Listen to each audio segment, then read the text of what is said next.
Hello again, and for countless South Africans, the lockdown is proving to be both backbreaking and impossibly difficult, and none more so than for those who are in desperate need of food. And to that end, the eMedia COVID-19 Relief Fund continues right now to take your pledge calls. And all of us here at the television station and the wider group are pitching in. I'm joined now by Lou-Andree John, who heads Human Resources at eMedia. She's just, I think, been into the call centre. Lou, good afternoon to you. You've got an update on that fund. There is a smile on your face. That can only be good news. I have indeed, Jeremy. And good afternoon. Thank you for having me in studio. And of course, greetings to all of our viewers. We launched the fund in partnership with HCI Foundation last Wednesday. That's 1 week ago. On day 8, I am so excited to announce that we are sitting on 12,516,000 rand. Say that again. 12,516,000 rand. It is an astonishing amount, particularly in a week, and it is testimony, Lou, not only to some of the big organizations that have donated, but I have worked in the call center myself. I'm going to repeat myself too. I've said this over and over again.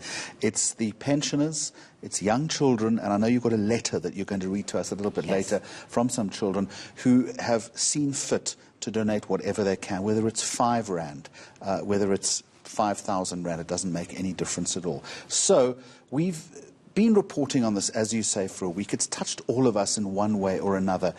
How's the campaign impacted on you? Before we get there, I want to talk about the unbelievable spirit of giving that is coming through from across the country. And I'd like to share that eMedia is focused on converting that spirit of giving into action on the ground. We have a very dedicated support team behind the scenes that is working tirelessly to reduce all the bureaucracies that could impact us delivering this immediately into the communities. And often that can be a problem with a campaign like this. It gets tied up in red tape. Yes. We have to have a giant pair of scissors to get through that. Yeah. So I'm so excited to share with you that together with the HCI Foundation, we've mobilized a network of now 30 NGOs across the country in different communities, and we have started packaging food parcels. What does that mean? It means that we will be in a position to distribute parcels on the ground by Friday this week. It's absolutely critical because, as we've seen through calls to the call centre, maybe this is also a good opportunity for me to point out, we will put the number of that call centre on the screen in just a moment. Need to stress that while we understand the number is there, 021-481-4599, while we understand the plight of so many South Africans, that number, I need to just remind you again, is simply to make donation and not to procure any kind of assistance. That, as Lou-Andree says, would be done through the NGOs themselves. Let's talk about how it's impacted you, and I want to hear about this letter that you've got. Yes. So, Jeremy, in our lives, we have different roles that we have to fulfill. And for me, the roles that have been affected the most during this period has been my role as HR practitioner, as the virus has completely reshifted our world of work. We are challenged like no other time in history about how we interact and engage with each other in the workplace. We are challenged to deliver an essential service and to sustain our businesses. We are challenged to create an environment that's conducive, safe, healthy for our employees. Our teams are very active behind the scenes, and we've implemented a number of processes as well as protocols to create an environment so that employees can answer that call to duty. I guarantee if I'd said to you 6 months ago, what is Zoom, you wouldn't have associated it with a meeting. And that's all we do these days is on Zoom meetings. Yes. All right, so let's talk a little bit about the fund. We can still do a whole lot more, but just before we go, Lou, to the call centre, I want to find out how things are going on there. This letter that you've got, who's it from, and why has this touched our hearts? You know, as you've mentioned, Jeremy, we can definitely do more.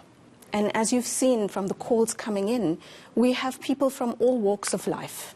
We've got senior citizens and we've got young children calling in to donate. We've received a letter from 2 young boys who'd like to challenge other young children across South Africa. So I'd like to read the letter to you. It says, "Dear youth of South Africa, we are currently experiencing difficult times that has impacted all South Africans, and especially the vulnerable in society that aren't able to provide for their families.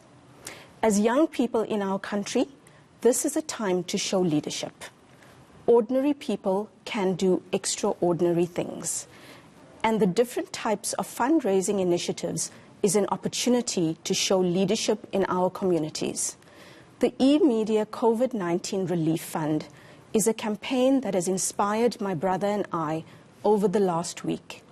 And as we heard stories of generous people who want to make a difference in others' lives, we have decided to donate our allowances for the month of April, and we challenge all school-going young people like us across South Africa to please help us make a difference.